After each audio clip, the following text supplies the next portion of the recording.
नमस्कार दोस्तों, आज इस कहानी के माध्यम से हम लोग जानेंगे कि भाग्य बड़ा होता है या कर्म। तो चलिए दोस्तों, बिना आपका समय गंवाए कहानी को शुरू करते हैं। एक जंगल के दोनों ओर अलग अलग राजाओं का राज्य था और उसी जंगल में एक महात्मा रहते थे जिन्हें दोनों राजा अपना गुरु मानते थे। उसी जंगल के बीचों बीच एक नदी बहती थी। अक्सर उसी नदी को लेकर दोनों राज्यों के बीच झगड़े फसाद होते रहते थे। एक बार तो बात बिगड़ते बिगड़ते युद्ध तक आ पहुंची।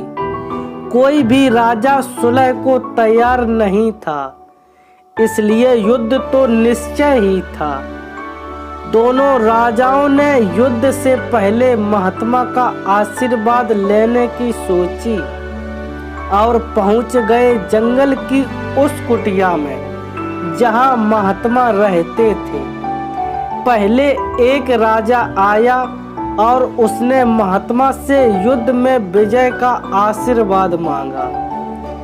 महात्मा ने कुछ देर उस राजा को निहारा और कहा कि राजन, तुम्हारे भाग्य में जीत नहीं दिखती है, आगे ईश्वर की मर्जी। यह सुनकर पहला राजा थोड़ा विचलित तो हुआ, फिर उसने सोचा कि यदि हारना ही है तो पूरी ताकत से लड़ेंगे, परंतु यूं ही हार नहीं मानेंगे, और अगर हार भी गए तो हार को भी औरों के लिए उदाहरण बना देंगे, परंतु आसानी से हार नहीं मानेंगे। यह निश्चय कर वह वहां से चला गया।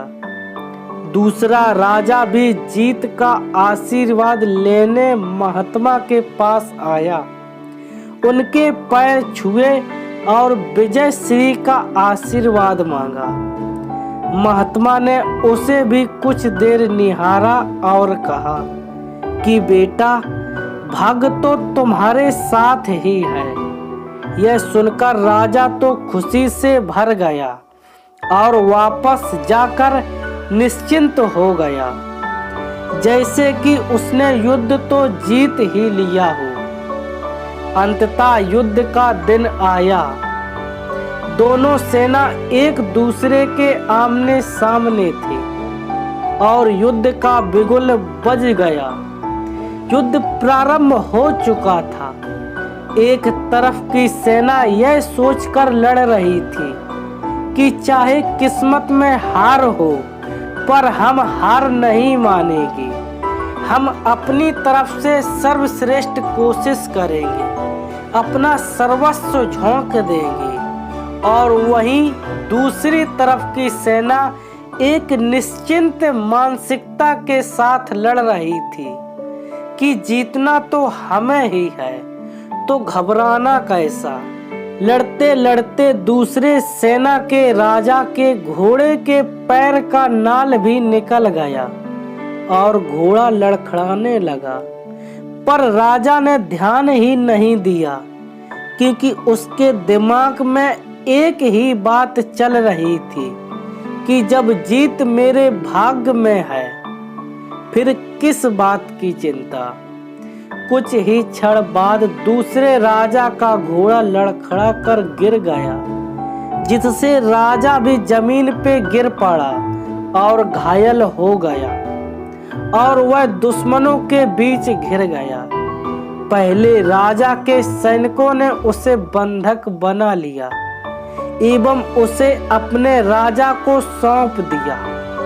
युद्ध का निर्णय हो चुका था। युद्ध का परिणाम बिल्कुल महात्मा की भविष्यवाणी के विपरीत था।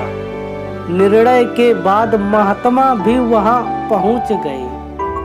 अब दोनों राजाओं को बड़ी जिज्ञासा थी कि आखिर भाग्य का लेखा बदल कैसे गया। दोनों ने महात्मा से प्रश्न किया कि गुरुवर, आखिर ये कैसे संभव हुआ। महात्मा ने मुस्कुराते हुए उत्तर दिया, राजन, भाग्य नहीं बदला, वो बिल्कुल अपनी जगह सही है, पर तुम लोग बदल गए हो। उन्होंने विजेता राजा की ओर इशारा करते हुए कहा कि अब आपको ही देखो राजन, आपने संभावित हार के बारे में सुनकर दिन रात एक कर दिया। सब कुछ भूलकर आप जबरदस्त तैयारी में जुट गई, यह सोचकर कि परिणाम चाहे जो भी हो, पर हार नहीं मानूंगा। खुद हर बात का ख्याल रखा, खुद ही हर रणनीति बनाई, जबकि पहले आपकी योजना सेनापति के भरोसे युद्ध लड़ने की थी। अब महात्मा ने पराजित राजा की ओर इशारा करते हुए कहा कि राजन, आपने तो युद्ध से पहले ही जीत का जश्न मनाना शुरू कर दिया। आपने तो अपने घोड़े की नाल तक का भी ख्याल नहीं रखा। फिर आप इतनी बड़ी सेना को कैसे संभालते और कैसे उनको कुशल नेतृत्व देते? और हुआ वही जो होना लिखा था। भाग्य नहीं बदला, पर जिनके भाग्य में जो लिखा था उन्होंने ही अपना व्यक्तित्व बदल लिया। फिर बेचारा भाग्य क्या करता? दोस्तों, हमें इस कहानी से यह सीख मिलती है कि भाग्य उस लोहे की तरह खिंचा चला जाता है जहां कर्म का चुंबक हो। हम भाग्य के अधीन नहीं हैं, हम तो स्वयं भाग्य के निर्माता हैं। यह सत्य है कि भाग्य भी उन लोगों का साथ देता है जो कर्म करते हैं। किसी खुरदरे पत्थर को चिकना बनाने के लिए हमें उसे रोज घिसना पड़ेगा। ऐसा ही जिंदगी में समझें। हम जिस भी क्षेत्र में हों, स्तर पर हों, हम अपना कर्म करते रहें बिना फल की चिंता किए।